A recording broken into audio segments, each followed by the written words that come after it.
An intern presenting to Amazon? The VP laughed. Let's have someone qualified handle this. I started packing my materials. The door opened. Maya, Amazon's CEO, walked straight to me. I came personally because your logistics solution saved US $4 million last quarter. Ready to discuss the expansion? The VP choked when he said, You're the M. Patel who redesigned our Pacific Northwest distribution algorithm? Andrew Jassi's voice carried across the boardroom like a thunderclap, making everyone freeze, especially VP Harrison Clark, whose smug expression melted faster than Seattle snow in unexpected sunshine.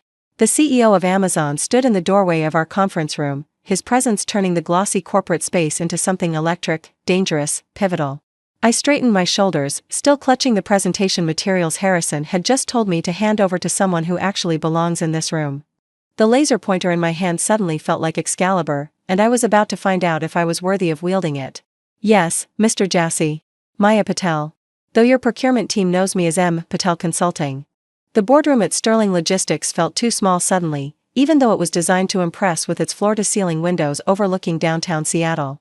The morning fog had lifted, revealing Mount Rainier in the distance, but nobody was looking at the view anymore. They were all staring at me, the intern who'd been fetching coffee 10 minutes ago, now being personally addressed by one of the most powerful CEOs in tech. Harrison's face went through several colors, white, red, purple, before settling on a concerning shade of gray. Mr. Jassi, I think there's been some confusion. Maya is our intern. She's the anonymous consultant who saved my company $4 million in the last quarter alone. Jassi stepped fully into the room, followed by two executives I recognized from tech blogs, Sandra Liu, Amazon's chief supply chain officer, and Marcus Rodriguez, VP of Innovation, the one whose algorithm reduced delivery times by 18% in the Pacific Northwest while cutting fuel costs by 23%. I set my materials back on the table with steady hands, though my heart was attempting to break free from my chest. Those numbers have improved since implementation. We're now at 19.2% time reduction and 24.7% fuel savings. I've been monitoring and adjusting the algorithm based on real-world performance data. Of course you have, Sandra Liu said, her smile sharp enough to cut glass. Because that's what brilliant engineers do. They iterate. She turned to Harrison. Funny how your emails always came from H. Clark when discussing the M. Patel solutions. Almost like you were taking credit for someone else's work.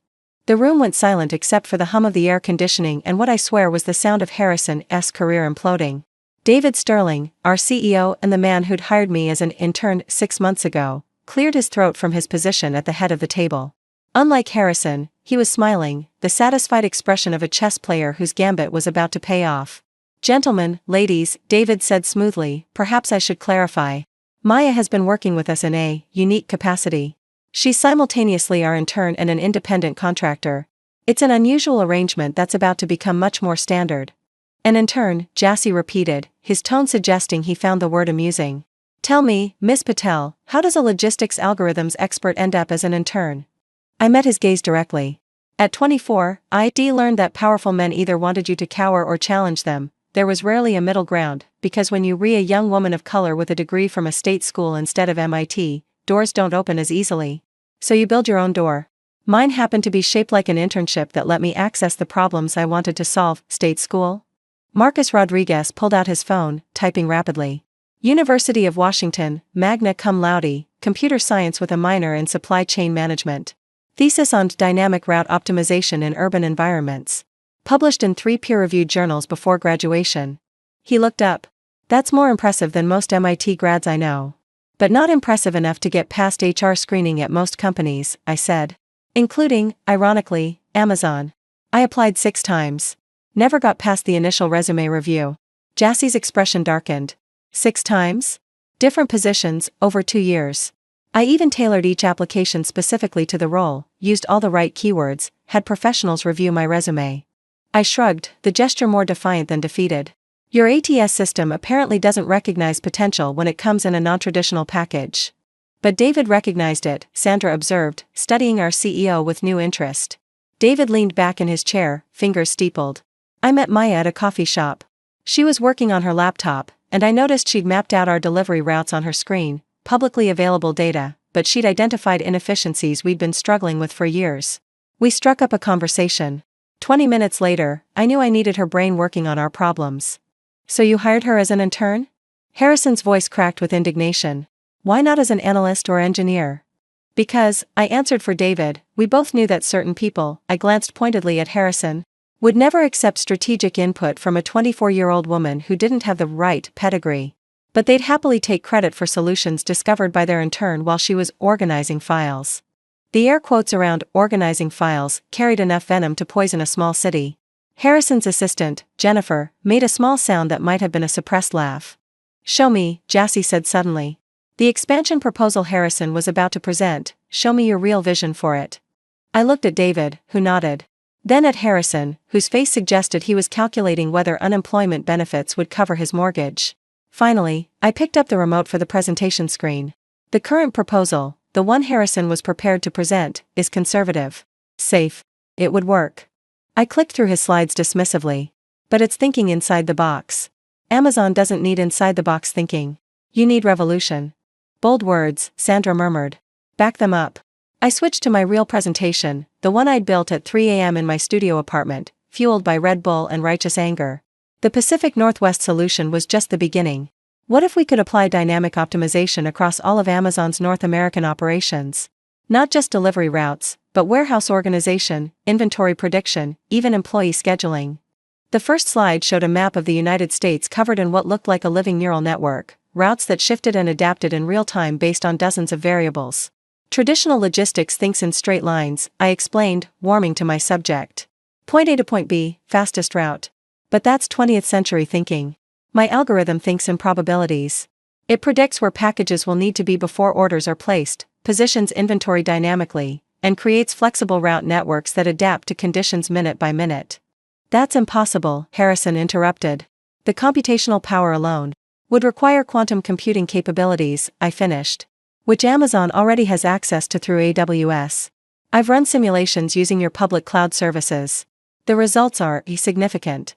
I clicked to the next slide. Revenue projections that made even Jassy lean forward. A 34% reduction in delivery times nationwide. 41% reduction in fuel costs. 28% improvement in warehouse efficiency. And here's the beautiful part, it gets smarter every day. Machine learning means the system improves with each delivery, each customer interaction, each weather event. The initial investment. Marcus started. $47 million for full implementation, I said. ROI in 7 months. Full payback in 11 months. After that, pure profit. Approximately $400 million in savings annually, not counting increased customer satisfaction and market share growth from faster deliveries. The room was silent. I could hear my own heartbeat, see Harrison's hands trembling as he gripped the edge of the table. This was it, the moment where everything either changed or collapsed. How long have you been working on this? Jassy asked quietly. 6 months of active development. But really? Since the third time Amazon rejected my application. I decided if I couldn't work for you, I'd solve your problems anyway. Just to prove I could. Sandra laughed, actually laughed. Spite-driven innovation. I love it. The legal implications, Harrison said desperately. If she developed this as our intern. I developed it as M. Patel Consulting, I corrected. Check my contract. Very specifically, any algorithmic solutions I create remain my intellectual property unless explicitly transferred. Sterling Logistics has been licensing my work, not owning it. David's smile widened. I insisted on that clause. Seemed only fair, considering the unique nature of our arrangement. Jassy stood, walking to the window. The room held its breath while he gazed out at the Seattle skyline. When he turned back, his expression was unreadable. Miss Patel, what do you want? The question hung in the air like a challenge. What did I want? Vindication? Recognition? Revenge on everyone who'd overlooked me? I want to solve problems, I said simply. Real problems, not the simplified versions companies think young engineers can handle. I want access to data, computational resources, and the freedom to innovate without someone taking credit for my work. I paused, and I want every qualified candidate who has been screened out by biased systems to get a fair shot. You're asking me to overhaul our entire hiring process. I'm asking you to stop missing out on brilliant minds because they don't fit a predetermined mold. How many other M. Patels have you rejected? How many innovations have walked away because your front door was locked to anyone who didn't look right on paper? Harrison stood abruptly. This is ridiculous. You can't seriously be considering, Harrison. David's voice was steel wrapped in silk. Security is waiting outside to escort you to your office. You have 10 minutes to pack your personal items. What? You can't fire me over this. I'm not firing you over this. I'm firing you for taking credit for $4 million in savings you had nothing to do with. For presenting yourself as the architect of solutions you couldn't even understand, let alone create. And for almost losing us the most important partnership in our company's history because you couldn't see past your own ego. Harrison looked around the room for support, finding none. Even his assistant Jennifer was studiously examining her notepad. He straightened his tie, a nervous gesture I'd observed dozens of times when he was out of his depth. This is a mistake, he said finally. You're putting the future of this company in the hands of a child. No, Jassy spoke from the window, we're putting it in the hands of a genius who was smart enough to work around the obstacles you placed in her path. That's exactly the kind of thinking Amazon needs. Harrison left, his footsteps echoing down the hallway like a funeral march. The door closed behind him with a soft click that sounded distinctly final. Now then, Jassy returned to the table. Let's discuss terms. Amazon wants exclusive rights to your algorithm, all of it, not just the Pacific Northwest solution. No. The word dropped into the room like a stone into still water. Even David looked surprised. No? Sandra echoed. Exclusive rights would prevent me from solving similar problems for other companies, improving global logistics, reducing carbon footprints across multiple industries. That's too high a price for any single paycheck. I met Jassy's gaze. But I'll offer you first implementation rights and a 2-year non-compete for direct competitors. You get the advantage, but the technology eventually benefits everyone. And if we walk away? I smiled. Then you walk away from $400 million in annual savings. FedEx and UPS have also expressed interest. Less sophisticated infrastructure than Amazon, but sometimes that makes innovation easier to implement. You've already been in talks with them? Marcus sounded impressed despite himself. Preliminary conversations. I believe in backup plans. Jassy studied me for a long moment. What would it take to bring you to Amazon full-time? I don't want to work for Amazon, I said, ignoring David's sharp intake of breath. I want to work with Amazon. My own company, my own team, solving problems across the industry. Amazon is the flagship client, but not the only client. No. You're 24 years old. Mozart was dead at 35 and had already changed music forever. Age is irrelevant. Results matter. Sandra leaned forward. What about Sterling Logistics? I looked at David, who nodded encouragingly. We discussed this possibility late one night when the office was empty except for janitors and dreamers. Sterling becomes my first acquisition, I said.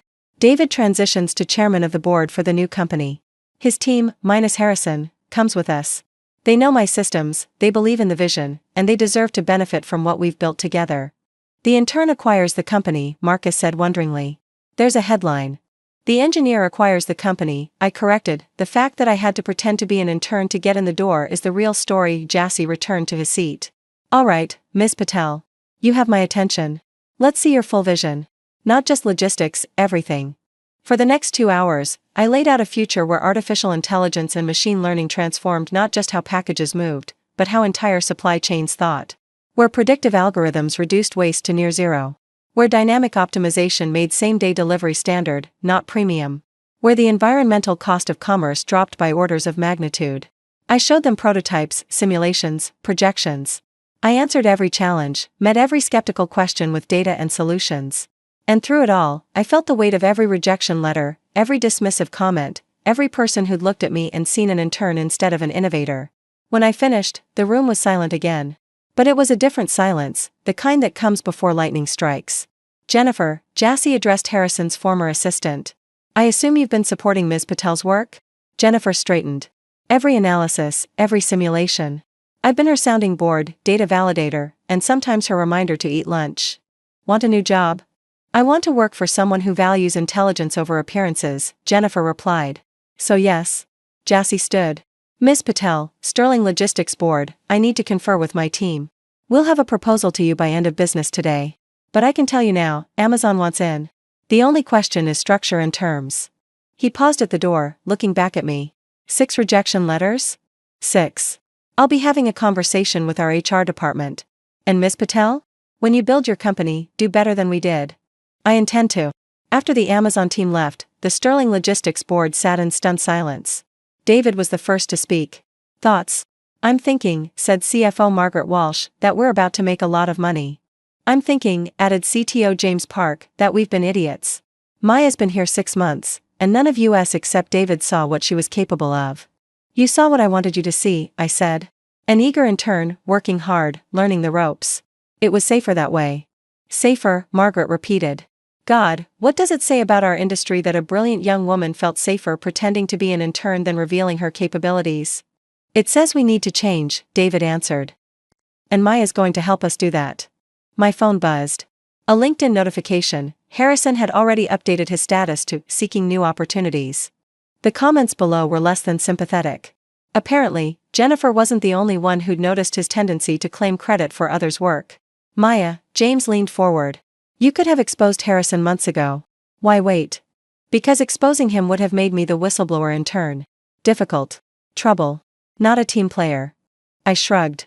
Better to let him expose himself when the stakes were highest.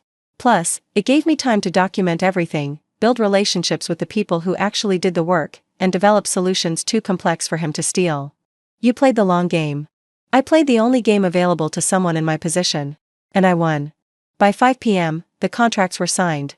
Maya Patel Consulting was acquiring Sterling Logistics for a combination of cash and equity in the new company, Quantum Logistics Inc. Amazon committed to a 5-year partnership worth $300 million, with performance bonuses that could double that number. FedEx and UPS both wanted meetings within the week. As the office celebrated, champagne appeared from somewhere, possibly Jennifer's secret stash. I stepped onto the balcony. Seattle spread out before me, a city of innovation and impossible dreams. 6 months ago, I'd stood on a similar balcony, serving coffee to executives who looked through me like I was furniture. Regrets? David joined me, champagne flute in hand. No. Maybe one. Oh? I make terrible coffee. Harrison was right about that, at least. Jennifer's was always better. He laughed. Good thing you've got other skills. David, why did you really hire me? You could have brought me on as a consultant from the start. He was quiet for a moment. My daughter. She's brilliant, genuinely brilliant. But she's also 25, black, and female in an industry that's none of those things. She tells me stories about being overlooked, underestimated, pushed aside. I couldn't fix it for her, but when I met you, I thought maybe I could create one space where brilliance mattered more than bias. Thank you. Don't thank me. You did the work. I just unlocked the door. He raised his glass. To M. Patel, who saved Amazon $4 million while fetching coffee. To the future, I countered.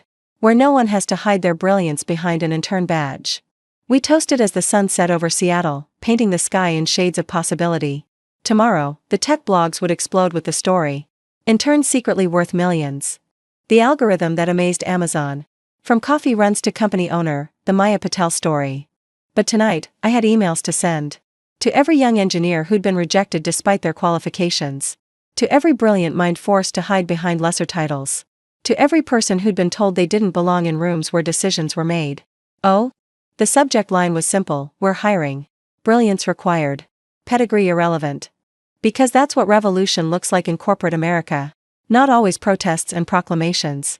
Sometimes it's an intern with a laptop and a logistics algorithm, playing the long game until the moment the CEO of Amazon walks through the door and calls you by name. The elevator dinged, and Jennifer appeared with a banker's box, Harrison's things. What should I do with these? I looked at the contents, executive desk toys, motivational posters about leadership, a coffee mug that read, World's Best Boss. The detritus of a man who'd confused power with competence. Send them to him, I decided. With a note. Saying? Thank you for teaching me exactly what kind of leader not to be. Jennifer smiled. I'll handle it. Also, the Wall Street Journal wants a quote about the acquisition. I thought for a moment, tell them, sometimes the best way to break down doors is to walk through them disguised as someone they're expecting. But once you're inside, never forget who you really are. As night fell over Seattle, Quantum Logistics Incorporated was born. A company built on algorithms and anger, innovation and determination. A company where the intern could become the CEO, where brilliance mattered more than birthright, where the future was written in code by people who'd been told they didn't belong. Harrison's parking space was already being reassigned. By Monday, it would have a new nameplate, M. Patel, CEO. The M still stood for Maya. But now it also stood for something else. Metamorphosis.